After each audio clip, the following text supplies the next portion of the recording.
नमस्कार दोस्तों, स्वागत है आपका हिंदी नॉलेज शो में। तो दोस्तों, पिछले 24 घंटे चीन के लिए किसी बुरे सपने से कम नहीं थे। 24 घंटे चीन को ऐसे लग रहे थे जैसे सदियां हो।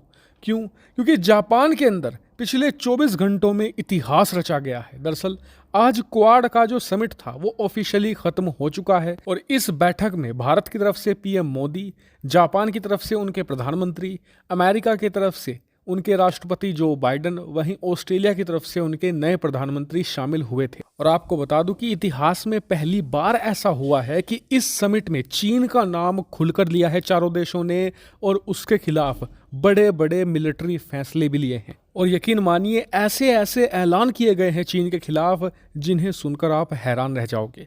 और इस वीडियो में आपको सारी चीज़ें बताऊंगा कि क्वाड में क्या क्या हुआ, क्या क्या फैसले लिए गए और इनका असर क्या होगा। तो चलिए बिना टाइम वेस्ट के वीडियो को तुरंत शुरू करते हैं। तो दोस्तों, सबसे पहले तो क्वाड समिट में ये ऐलान किया गया है कि चीन को यहाँ पर रोकने के लिए एक नया सैटेलाइट सिस्टम तैयार किया जाएगा। दरअसल इस सैटेलाइट सिस्टम का काम होगा चीन की जो शिप हैं उनका पता लगाना। और ये इतना महत्वपूर्ण क्यों है? क्योंकि चीन लगातार अपनी नौसैनिक शिपों से और अपनी सिविलियन शिप से भी ताइवान की समुद्री सीमा का उल्लंघन करते पाए गए हैं। और साथ ही चारों देशों को यानी कि भारत, अमेरिका, ऑस्ट्रेलिया, जापान, सबको शक ये है कि चीन यहाँ पर छद्म आक्रमण कर सकता है ताइवान पर। यानी कि जो सिविलियन शिप हैं उसमें अपनी सेना और अपने हथियार छुपाकर अचानक से ताइवान पर धावा बोल सकता है। क्योंकि ये बात चीन को भी पता है कि उसकी सेना की हर एक एक्टिविटी पर इस समय अमेरिका और जापान लगातार निगरानी रख रहे हैं। इसके अलावा भारतीय सेना भी लगातार पहरेदारी कर रही है कि चीनी सेना क्या एक्शन ले रही है। ऐसे में ये छद्म आक्रमण का सहारा ले सकते हैं। अब आप कहेंगे कि सिविलियन शिप को ट्रैक करना इतना मुश्किल क्यों है? वो इसलिए क्योंकि ताइवान की सीमा के पास आते ही जो सिविलियन शिप होते हैं ना, वो अपने ट्रैकर ऑफ कर देते हैं, अचानक से गायब हो जाते हैं, इनका पता ही नहीं चल पाता। ऐसे में एक सैटेलाइट सिस्टम तैयार किया जाएगा जो इन पर लगातार निगरानी बनाए रखे। और इस ऐलान के बाद यहाँ पर दूसरा एक बड़ा कदम उठाया गया है। दरअसल एक इंडो पैसिफिक इकोनॉमिक फ्रेमवर्क तैयार किया गया है, यानी कि IPEF। और आपको बता दूं कि इस IPEF ग्रुप से भारत के अंदर ही कई लोग नाराज हैं। क्यों नाराज हैं? उनका कहना यह है कि ये तो एक खोखला गुट बनाया है भारत, अमेरिका और जापान ने, इससे कुछ फायदा तो नहीं होगा। लेकिन मैं आपको बताता हूं कि इसका असली फायदा है क्या। तो देखिए, इस गुट में ज़्यादातर उन देशों को शामिल किया गया है जो चीन के पड़ोसी देश हैं। अभी के लिए इसे बनाकर इसकी नींव रख दी गई है।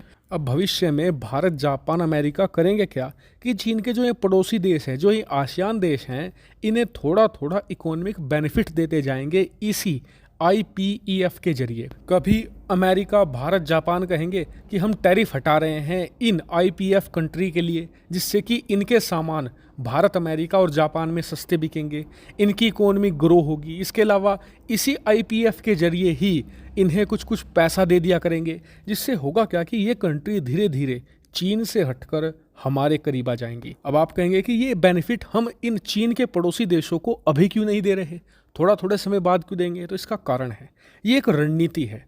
आप कभी भी अपने दुश्मन को चौकन्ना मत करिए, क्योंकि अगर आपने चौकन्ना कर दिया तो वो आपकी चाल काटने के लिए पहले ही तैयार हो जाएगा। और इसीलिए भारत, जापान, अमेरिका की कोशिश ये है कि धीरे धीरे इन्हें अपने साथ लाया जाए और चीन के खिलाफ किया जाए, तभी इसका बेनिफिट मिल पाएगा।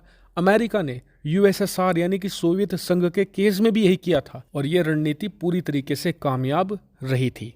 इसके अलावा एक बड़ा फैसला ये भी किया गया है कि चारों देश आपस के बीच की जो दूरियां हैं वो कम करेंगे, अपने संबंधों को मजबूत करेंगे और कुछ डिफरेंसेस हैं जो उन्हें ख़त्म किया जाएगा। जो ऐसे कारण हैं जिससे कि चारों देशों के बीच में मतभेद होता है, उसे भी ख़त्म किया जाएगा, क्योंकि एकता में ही शक्ति होती है। चीन को अगर रोकना है तो चारों देशों को एकजुट होकर काम करना पड़ेगा। इसके अलावा क्वाड के अंदर बहुत सारे और भी फैसले लिए गए हैं, लेकिन उन्हें पब्लिकली नहीं बताया गया है, वो क्लोज डोर के अंदर हुआ है। और ये बात सही भी है, क्योंकि आज की तारीख में भारत, अमेरिका, जापान इतिहास के अपने सबसे बड़े और सबसे मजबूत दुश्मन को झेल रहे हैं। ऐसे में सारी चीज़ें पब्लिक करना सही भी नहीं है।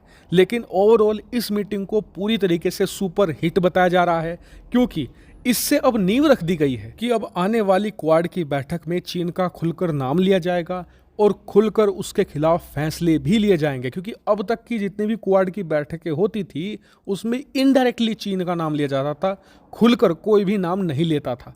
लेकिन इस बार से सब कुछ चेंज हो चुका है। हालांकि इस क्वाड की बैठक पर आपका क्या मानना है कमेंट करके जरूर बताएगा। फिलहाल इस वीडियो में इतना ही। Thank you very much for watching video.